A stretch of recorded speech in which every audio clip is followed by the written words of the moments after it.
वंदे वाणी विनायकम। नमस्कार, मैं डॉक्टर रौनक कुमार आप सबका हार्दिक स्वागत करता हूं। आज की इस वीडियो से हम लघु सिद्धांत कौमुदी के संज्ञा प्रकरण का अध्ययन प्रारंभ करते हैं। लघु सिद्धांत कौमुदी के प्रारंभ में ही इसके रचनाकार श्री वरदराजाचार्य मंगलाचरण करते हैं।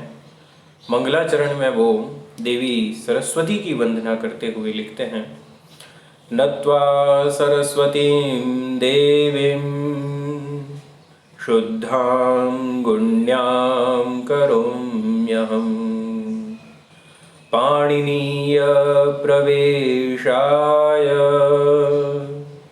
लघु सिद्धांत कौमुदी। अब सबसे पहले इसका एक बार पदच्छेद हम देख लेते हैं। कहते हैं, नत्वा सरस्वतीं देवीं शुद्धां गुण्यां करोम्यहम्। करोम्यहम् का पदच्छेद होगा करोमि अहम्।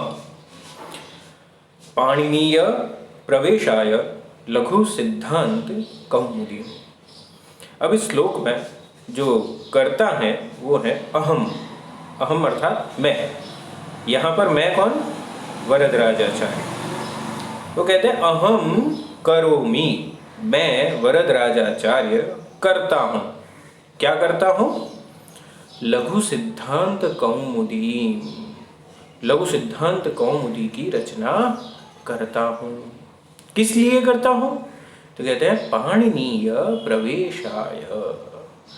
पाणिनि ने जो व्याकरण शास्त्र लिखा है उस शास्त्र में प्रवेश करने के लिए, पूरे व्याकरण शास्त्र को पढ़ने के लिए नहीं, वो बहुत बड़ा है, पूरी अष्टाध्यायी लिखी गई है, उसमें प्रवेश करने के लिए, परिचय करने के लिए मैं लघु सिद्धांत कौमुदी की रचना करता हूँ। कब करता हूँ? तो कहते हैं सरस्वतीं देवीं नत्वा, देवी सरस्वती को नत्वा नमन करके, नमस्कार करके। सरस्वती देवी कैसी?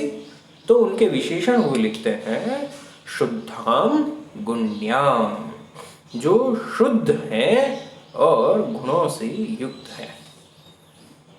अब एक एक शब्द का अर्थ हम यहाँ पर देखते हैं। वो कहते हैं अहम अर्थात वरदराजाचार्य, मैं वरदराजाचार्य, शुद्धां, शुद्ध, शुद्ध मतलब दोष रहित, जो देवी सरस्वती दोषों से रहित हैं और कैसी हैं? गुण्यां, प्रशस्त गुणों से युक्त है।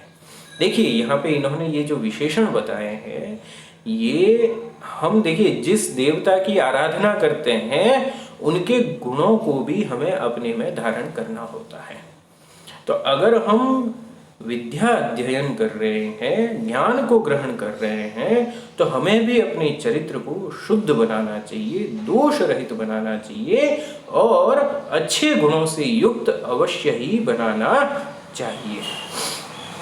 तो कहते हैं कि जो शुद्ध और दोष गुणों से युक्त जो देवी सरस्वती हैं, दोष रहित और प्रशस्त गुणों से युक्त जो देवी सरस्वती हैं, उनको नत्वा, नत्वा नमन करके, नमस्कार करके मैं पाणिनीय प्रवेशाय, बालकों के, छात्रों के जो अभी व्याकरण अध्ययन करना प्रारंभ कर रहे हैं, उनके व्याकरण शास्त्र में प्रवेश करने के लिए लघ्वी च सौ सिद्धांत कौमुदी, जो छोटी सिद्धांत कौमुदी है, लघु सिद्धांत कौमुदी है, ताम करोमि, उसको मैं करता हूँ, अर्थात उसकी मैं रचना करता हूँ, उसका प्रणयन मैं प्रारंभ करता हूँ।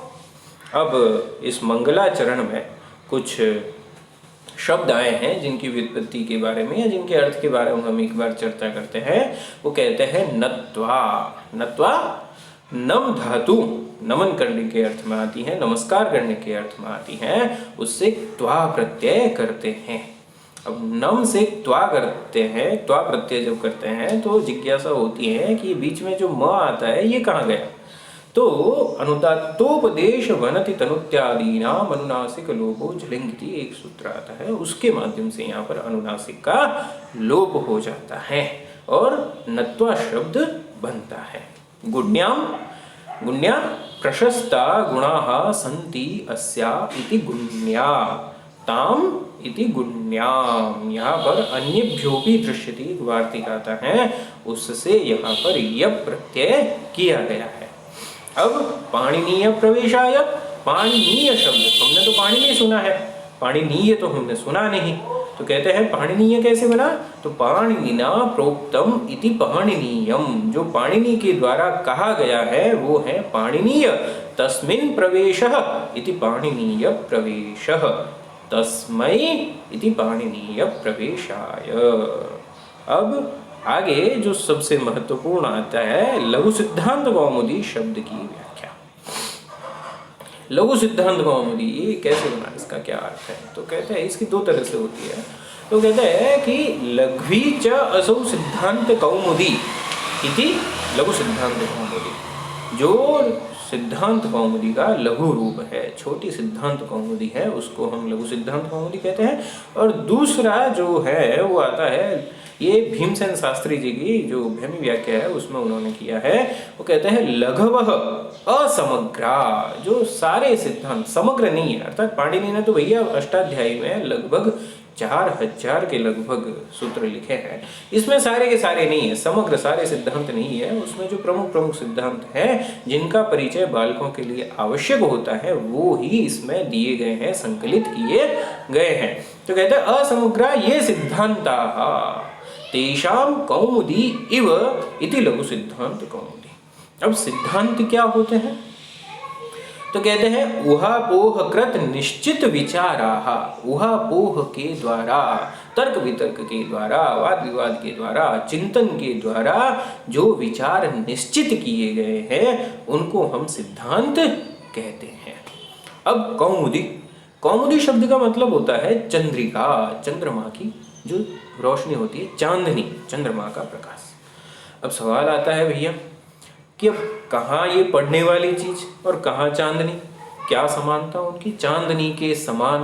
अब चांदनी का यहाँ क्या मतलब, क्या उसकी समानता हुई, तो इसका जवाब देते हुए कहते हैं कि जैसे चांदनी अंधकार का निवारण करके सभी चीजों को हमारे सामने प्रकाशित कर देती है, ज्योत्स्ना तमो निरस्य सकल भावान प्रकाशयति, उसी तरह से यह भी अज्ञान रूपी अंधकार को, व्याकरण के अज्ञान रूपी अंधकार को दूर करके व्याकरण के नियमों का प्रकाशन हमारे सामने कर देती है। दूसरा, दिनकर किरण जनितम तापम उपशमयति, जैसे चांदनी सूर्य की किरणों के द्वारा जनित ताप का शमन कर देती है, चांदनी एकदम शीतल होती है, दिन में हम बहुत सूर्य की गर्मी में तप जाते हैं, लेकिन चांदनी जब निकलती है तो हमें एक शीतलता का अनुभव होता है। उसी तरह से व्याकरण शास्त्र को कहते हैं बड़ा नीरस शास्त्र है, इसको पढ़ने में बहुत एकदम मन एकदम नीरस हो जाता है। तो कहते हैं लघु सिद्धांत कौमुदी पढ़ते वक्त आपको इस तरह की किसी तरह की भावना, मतलब आपको इस तरह की फीलिंग्स नहीं आएगी, आप उसको बहुत आसानी से एकदम सरलता से उसको समझ लोगे। व्याकरण शास्त्र के अध्ययन का जो ताप है वो दूर हो जाएगा लघु सिद्धांत कौमुदी का अध्ययन करने से।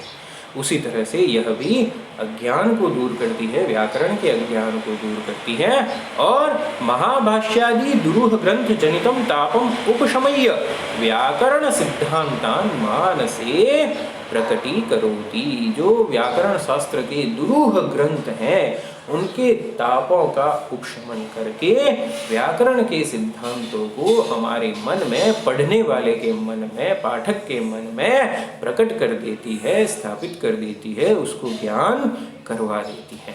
तो कौमुदी कहने का तात्पर्य यहाँ पर ये हुआ कि यह व्याकरण रूपी अंधकार का निवारण कर देती है, और वो भी एकदम शांति से, सरलता से। जिस तरह से चंद्रमा की चांदनी हमारे मन को एकदम शीतलता देती है, उसी तरह से यह भी शीतलता पूर्वक हमें व्याकरण शास्त्र के सिद्धांतों का ज्ञान करवा देती है। तो साथियों, इस तरह से हमने आज मंगलाचरण पढ़ा। अगले चरण में हम संज्ञा प्रकरण का जो प्रारंभ करने जा रहे हैं उसको हम पढ़ेंगे। धन्यवाद।